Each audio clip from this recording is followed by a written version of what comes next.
Good morning friends and welcome to my another blog. আজ হচ্ছে বুধবার আর এখন বেজে গেছে সকাল 7টা। আর আমি দেখো এখানে এক সাইডে বসিয়ে দিয়েছি বাবুর ব্রেকফাস্ট আর অন্য সাইডে আমার হচ্ছে চা। তো চলো আমি এটা বানিয়ে নিই, তারপরে আমি তোমাদেরকে দেখাচ্ছি যে আমি আজকে কি করেছি।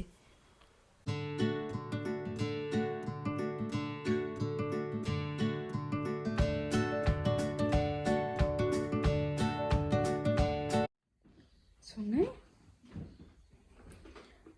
সোনাই আমার সোনাইটা কই দেখি একটু মুখটা দেখি। বাবা ইলে ও সোনাই, চলো শোনাই 8টা বেজে গেছে। চলো 7:50 বাচ্চা শোনাই। চলো চলো শোনাই, চলো। ওই দেখো মশারা আবার তোমার কাছে এসেছে, তোমার কাছে ঘুরে ঘুরে বেড়াচ্ছে। চাদর খুলে বেড়াচ্ছি, তার জন্য সকালে চাদর নিয়ে নিচ্ছিলাম। ভালো করেছে, চল চল। না তবু না, এসো শোনাই, আইতা উঠো পড়েছে। দেখো একটা গুড মর্নিং বলে দাও তো শোনাই। Good morning and welcome to my another vlog. এই এটা কি হলো গুড মর্নিং বলার পরে? আমার গুড নাইট হয়ে গেল। চলো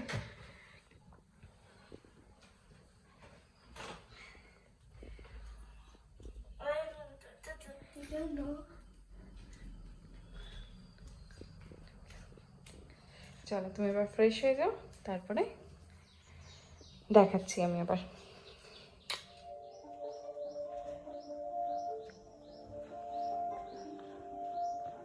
শ্রিয়া এখানে স্নান করে চলে এসেছে, মুখে ভাত নিয়ে দাঁড়িয়ে আছে সে এখন।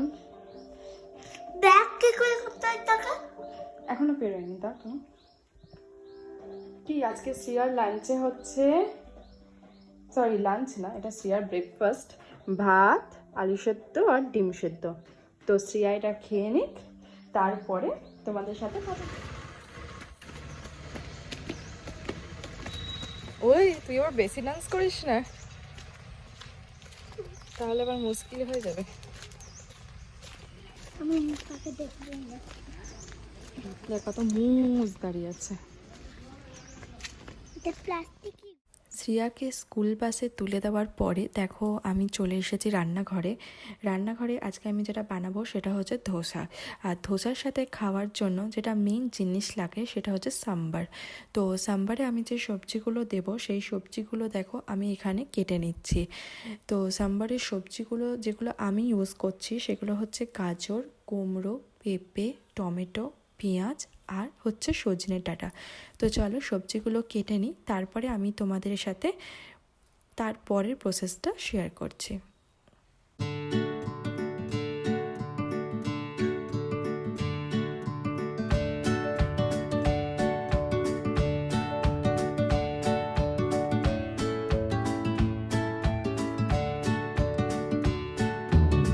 দেখো আমি এখানে সাম্বারের জন্য যতটা সবজি আমি ইউজ করি সেগুলো আমি কেটে নিয়েছি। গাজর, টমেটো, কুমড়ো, পেঁপে, পেঁয়াজ আর এদিকে হচ্ছে এগুলো ডাঁটা। তো এখানে আমি সব সবজিগুলো কেটে নিয়েছি। আর এই সাইডে দেখো আমি ডালটাকে ভিজিয়ে রেখেছি। তুর ডাল ইউজ হয় সাম্বারের জন্য, তো আমি তুর ডালটাকে এখন ভিজিয়ে রেখে দেবো মোটামুটি 1-2 ঘন্টার মতো। তুর ডালটা ভেজানো আছে। আর নিচে আমি ভিজিয়েছি হচ্ছে তেঁতুলের যে কদটা হয় সেটা আমি ইউজ করব। দেখো আমি এখানে তেঁতুলটা ভিজিয়ে রেখে দিয়েছি, এই তেঁতুলের জলটা আমি সাম্বার বানাবার সময় ইউজ করব।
নরম হয়ে আসবে সবজিটা, তখন এই যে আমরা যে তেঁতুলটা ভিজিয়ে রেখেছিলাম সেই তেঁতুলের জলটা এটার সাথে অ্যাড করে দেবো।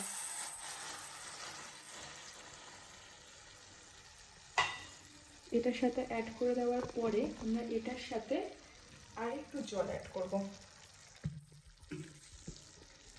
আর একটুখানি জল, যাতে তেঁতুলের জলে এই সবজিগুলো সব সেদ্ধ হয়ে যায় সুন্দর করে। বাস অ্যাড করে দেওয়ার পরে হালকা একটু নাড়াচাড়া করে নেবো। তো ফ্রেন্ডস, আমার এটা অলমোস্ট সেদ্ধ হয়ে এসেছে। তো আমি এই টাইমে একটুখানি দিয়ে দেবো হলুদ, 1 চামচের মতন হলুদটা দিয়ে দেবো। আর তার সাথে আমি দিয়ে দেবো কাশ্মীরি লাল মির্চ।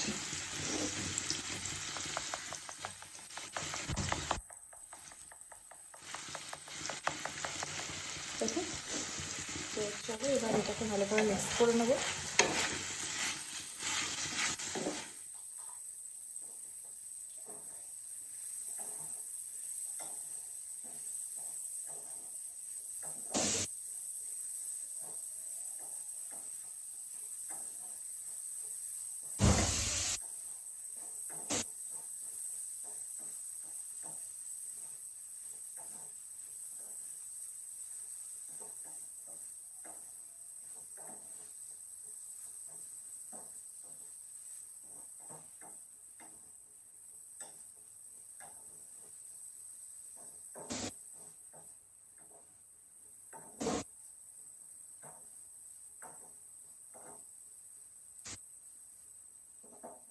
এবার আমি এটাকে ঢাকা রাখবো কিছুক্ষণের জন্য।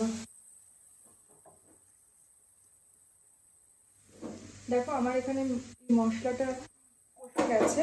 এরপর আমি আমার এখানে যে সাম্বার মশলাটা পাওয়া যায় আমি সেটা ইউজ করছি। তোমাদের যে সাম্বার মশলা পাওয়া যাবে তোমরা সেই সাম্বার মশলাটাই ইউজ করো। আর যদি পারো ঘরে বানাতে, ঘরেও বানাতে পারো। কুকারে সেদ্ধ করে রেখেছিলাম সেই ডালটা এটার মধ্যে দিয়ে দেবো।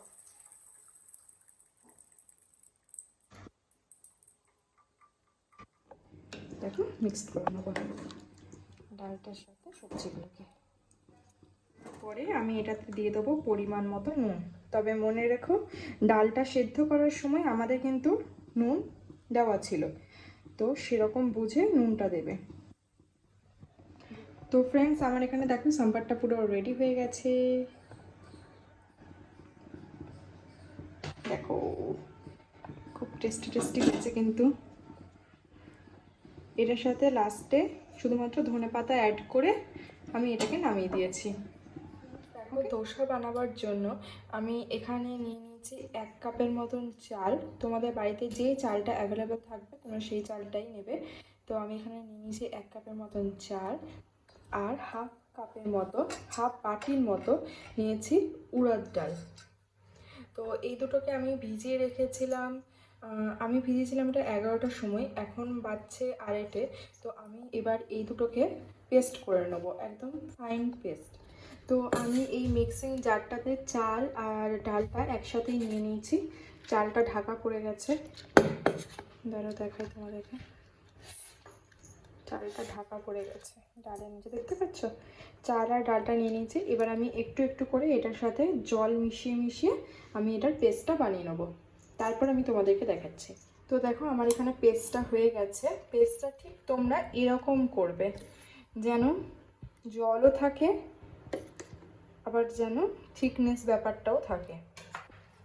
বেসনটা ছাঁকনি করে ছেনে নেবে। তারপরে হয়ে গেলে এটাতে অ্যাড করব সুজি।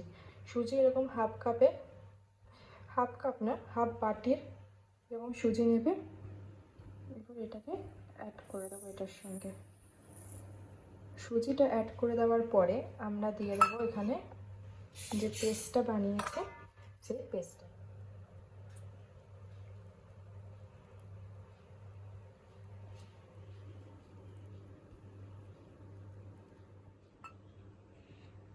দেখো আমি পেস্টটা অ্যাড করেছি, আর এরপর আমি দিয়ে দেবো 1 চিমটের মতো নুন। 1 চিমটে দেবো, আর একটা দেবো না। নুনটা দেওয়া হয়ে গেছে। এবার আমি এটাকে সুন্দরভাবে মিশিয়ে নেব।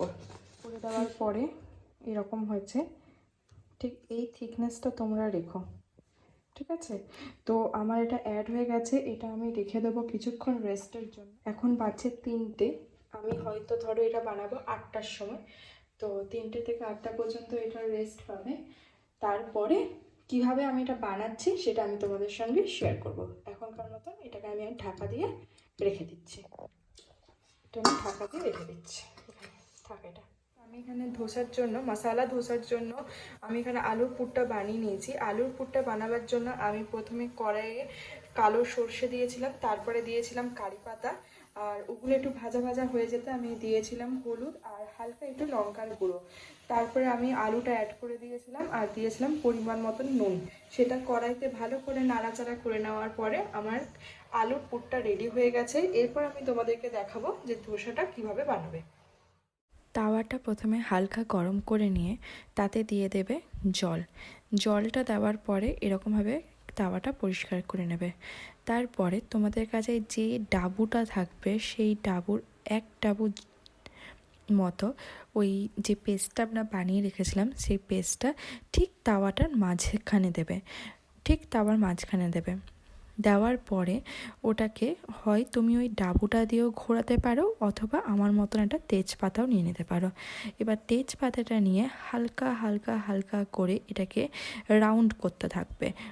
যতটা রাউন্ড করে যতটা তাওয়ার মধ্যে ফেলাতে পারবে জিনিসটাকে, তোমার ধোসার শেপটা কিন্তু ততটাই সুন্দর হবে। তো এরকমভাবে হালকা হালকা হালকা হালকা করে ফেলিয়ে নিতে হবে পুরোটা তাওয়াটা জুড়ে।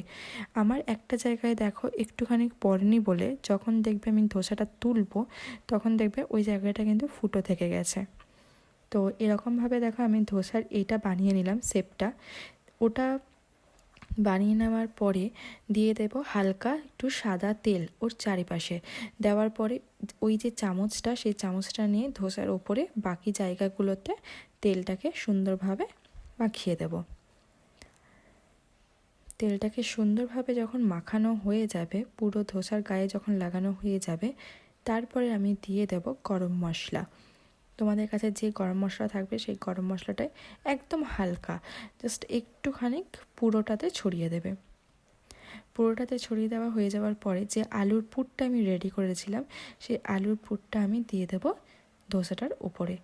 এরপর আমি এটাকে কিছুক্ষণ ফ্রাই হতে দেব। যখন আমি দেখব যে এটা হালকা লাইট ব্রাউন কালার ধরে এসেছে ও চারিপাশে, তখন আমি ওটাকে আস্তে আস্তে করে খুন্তিতে করে তোলার চেষ্টা করব। দেখবে তোমার যদি ধোসার ব্যাটারটা ঠিক থাকে তাহলে কিন্তু এটা আরামসে খুব সুন্দরভাবেই কিন্তু এটা ছেড়ে ছেড়ে আসবে। আর দেখো আমার কিন্তু ওই ধোসার ওই জায়গাটায় কিন্তু দেখো একটুখানি ফুটো থেকে গেছে, কারণ ওইখানে আমার ব্যাটারটা পড়েনি সুন্দরভাবে। তো চলো দেখো আমার ধোসাটা উঠে গেছে সুন্দরভাবে। এবার আমি এটাকে ফোল্ড করে নেব। আমার ধোসা হয়ে গেছে রেডি। তো তোমরাও যদি বানাতে চাও তো এরকমভাবে তোমরাও বানিয়ে নিতে পারো। আর এখানে বাবু বানাচ্ছে বাদামের চাটনি। এখন বাজছে রাত 9টা আর আমাদের ডিনার কমপ্লিট হয়ে গেছে। আমার রান্নাঘরটার অবস্থা দেখো। তো চলো আমি রান্নাঘরটা ক্লিন করে নিই। দেখা হচ্ছে কালকে তোমাদের সাথে নতুন একটা ব্লগ নিয়ে। ভালো থেকো, টাটা।